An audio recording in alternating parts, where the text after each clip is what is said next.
हरे कृष्णा। करवा चौथ की आप सभी को बहुत बहुत शुभकामनाएं और बधाइयाँ। करवा चौथ का व्रत और उसकी कथा। करवा चौथ हिंदुओं का एक प्रमुख त्योहार है। यह भारत के जम्मू, हिमाचल प्रदेश, पंजाब, उत्तर प्रदेश, हरियाणा, मध्य प्रदेश और राजस्थान में बहुत धूमधाम से मनाया जाता है। और यह कार्तिक मास के कृष्ण पक्ष की चतुर्थी को मनाया जाता है। यह पर्व सौभाग्यवती सुहागन स्त्रियां मनाती हैं। यह व्रत सवेरे सूर्योदय से पहले लगभग 4 बजे से आरंभ होकर रात में चंद्रमा दर्शन के उपरांत संपूर्ण होता है। ग्रामीण स्त्रियों से लेकर आधुनिक महिलाओं तक सभी नारियां करवा चौथ का व्रत बड़ी धूमधाम से मनाती हैं और बड़ी श्रद्धा के साथ मनाया जाता है।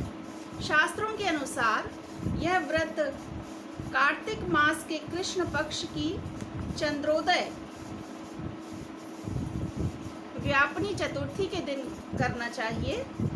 पति की दीर्घायु एवं अखंड सौभाग्य की प्राप्ति के लिए इस दिन भालचंद्र गणेश जी की अर्चना की जाती है।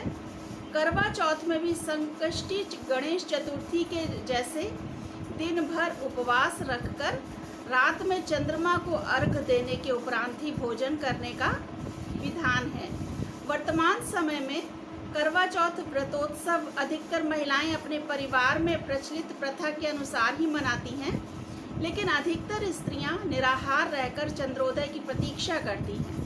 कार्तिक कृष्ण पक्ष की चतुर्थी को करक चतुर्थी करवा चौथ व्रत करने का विधान है। इस व्रत की विशेषता यह है कि केवल सौभाग्यवती स्त्रियों को ही यह व्रत करने का अधिकार है।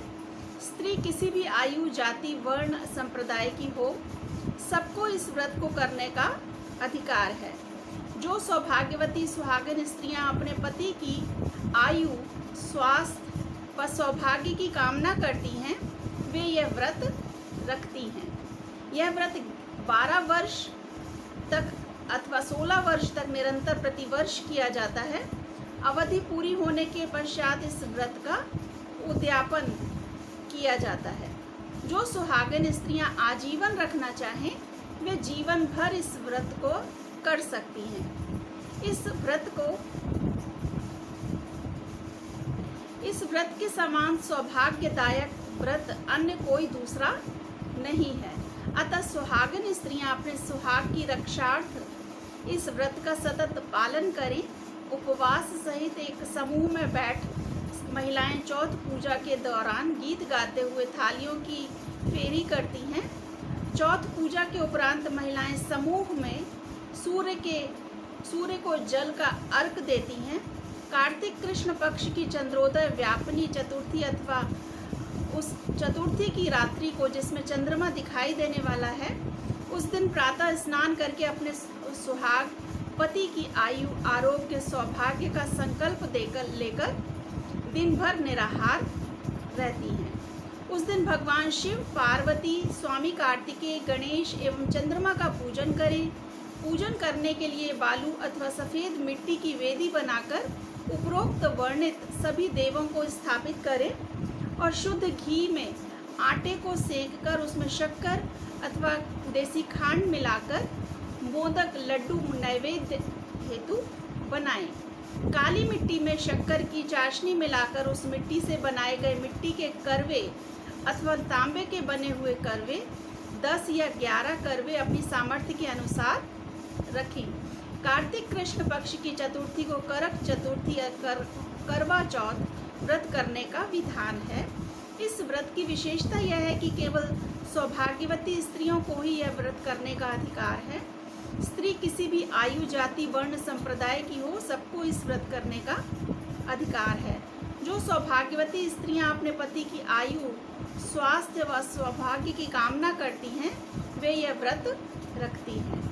चौथ पूजा के दौरान एक समूह में बैठे सुहागन स्त्रियां थाली की फेरी करती हुई बालू अथवा सफ़ेद मिट्टी की वेदी पर शिव, पार्वती, स्वामी कार्तिकेय, गणेश एवं चंद्रमा की स्थापना करें। मूर्ति के अभाव में सुपारी व नाड़ा बांधकर देवता की भावना करके स्थापित करें। इसके पश्चात यथाशक्ति देवों का पूजन करें। पूजन हेतु निम्न मंत्र बोलें। ओम शिवाय नमः से पार्वती जी का, ओम नमः शिवाय शिव जी का, ओम षण्मुखाय नमः से स्वामी कार्तिकेय का, ओम गणेशाय नमः से गणेश जी का तथा ओम सोमाय नमः से चंद्रमा जी का पूजन करें। करवों में लड्डू का नैवेद्य रखकर उन्हें अर्पित करें। एक लोटा, एक वस्त्र व एक विशेष करवा दक्षिणा के रूप में अर्पित कर पूजन समापन करें। करवा चौथ व्रत की कथा पढ़ें अथवा सुनें। सायंकाल चंद्रमा के उदित हो जाने पर चंद्रमा का पूजन कर अर्घ्य प्रदान करें। इसके पश्चात ब्राह्मण सुहागन स्त्रियों व पति के माता पिता को भोजन कराएं और पति की माता अर्थात अपनी सासू जी को उपरोक्त रूप से अर्पित एक लोटा वस्त्र व विशेष प्रकार का करवा भेंट कर आशीर्वाद लें। यदि वे जीवित ना हों तो उनके तुल्य किसी अन्य स्त्री को भेंट करें। इसके पश्चात स्वयं व परिवार के अन्य सदस्य भोजन करें। तो बहुत समय पहले की बात है, एक साहूकार के 7 बेटे और उनकी एक बहन करवा थी। सभी सातों भाई अपनी बहन से बहुत प्यार करते थे, यहाँ तक कि वे पहले से उसे खाना खिलाते और बाद में स्वयं खाते थे। एक बार उनकी बहन ससुराल से मायके आई हुई थी। शाम को भाई जब अपना व्यवसाय बंद कर घर आए तो देखा उनकी बहन बहुत व्याकुल थी। सभी भाई खाना खाने बैठे और अपनी बहन से भी खाना खाने का आग्रह करने लगे, लेकिन बहन ने बताया कि आज उसका करवा चौथ का निर्जल व्रत है और वह खाना सिर्फ चंद्रमा को देखकर उसे अर्घ देकर ही खा सकती है। चूँकि चंद्रमा अभी तक नहीं मिला है, इसलिए वह भूख प्यास से व्याकुल हो उठी है। सबसे छोटे भाई को अपनी बहन की हालत देखी नहीं जा रही थी और वह दूर पीपल के पेड़ पर एक दीपक जलाकर चलनी की ओट में रख देता है।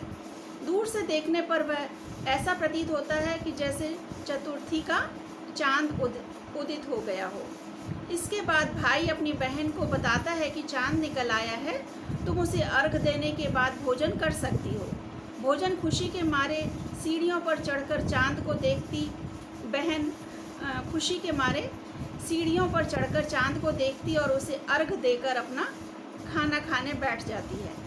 वह पहला टुकड़ा मुंह में डालती है तो उसे छींक आ जाती है, दूसरा टुकड़ा डालती है तो उसमें बाल निकल आता है और जैसे ही तीसरा टुकड़ा मुंह में डालने की कोशिश करती है उसके पति की मृत्यु का समाचार आ जाता है। वह घबरा जाती है, बौखला जाती है। उसकी भाभी उसे सच्चाई से अवगत कराती है कि उसके साथ ऐसा क्यों हुआ। करवा चौथ का व्रत गलत तरीके से टूटने के कारण देवता उससे नाराज़ हो गए हैं और उन्होंने ऐसा किया है। सच्चाई जानने के बाद करवा निश्चय करती है कि वह अपने पति का अंतिम संस्कार नहीं होने देगी और अपने सतीत्व से उन्हें पुनर्जीवित करेगी। वह पूरे 1 साल तक अपने पति के शव के पास बैठी रहती है, उसकी देखभाल करती है। उसके ऊपर उगने वाली सुई नुमा घास को वह एकत्रित करती जाती है। 1 साल बाद करवा चौथ का दिन आता है। उसकी सभी भाभियां करवा चौथ का व्रत रखती हैं। जब भाभियां उससे आशीर्वाद लेने आती हैं तो वह प्रत्येक भाभी से ये यम सुई ले लो, पिय सुई दे दो, मुझे भी अपनी जैसी सुहागन बना दो, ऐसा आग्रह करती है। लेकिन हर बार भाभी उसे अगली भाभी से आग्रह करने के लिए कहती हुई चली जाती है। इस प्रकार जब छठे नंबर की भाभी आती है तो करवा उससे भी यही बात दोहराती है। यह भाभी उसे बताती है कि चूँकि सबसे छोटे भाई की वजह से उसका व्रत टूटा था, अतः उसकी पत्नी में भी वही शक्ति है, वह तुम्हारे पति को दोबारा जीवित कर सकती है, इसलिए जब वह आए तो तुम उसे पकड़ लेना और जब तक वह तुम्हारे पति को जिंदा ना कर दे उसे नहीं छोड़ना। ऐसा कह के वह चली जाती है। सबसे अंत में जब छोटी भाभी आती है तो करवा उनसे भी सुहागन बनने का आग्रह करती है, लेकिन वह टाल मटोली करने लगती है। इसे देखकर करवा उन्हें जोर से पकड़ लेती है और अपने सुहाग को जिंदा करने के लिए कहती है। भाभी उससे छुड़ाने के लिए उसको दूर हटाती है, लेकिन करवा उसको नहीं छोड़ती। अंत में उसकी तपस्या को देख भाभी पसीज जाती है और अपनी छोटी अंगुली को चीर कर उसमें अमृत उसके पति के मुंह में डाल देती है। करवा का पति तुरंत श्री गणेशाय नमः कहता हुआ उठ जाता है। इस प्रकार प्रभु कृपा से उसकी छोटी भाभी के माध्यम से करवा को अपना सुहाग वापस मिल जाता है। तो हे श्री गणेश माँ गौरी, जिस प्रकार करवा को चिर सुहागन का वरदान आपसे मिला, वैसा ही सब सुहागनों को मिले। हरे कृष्णा।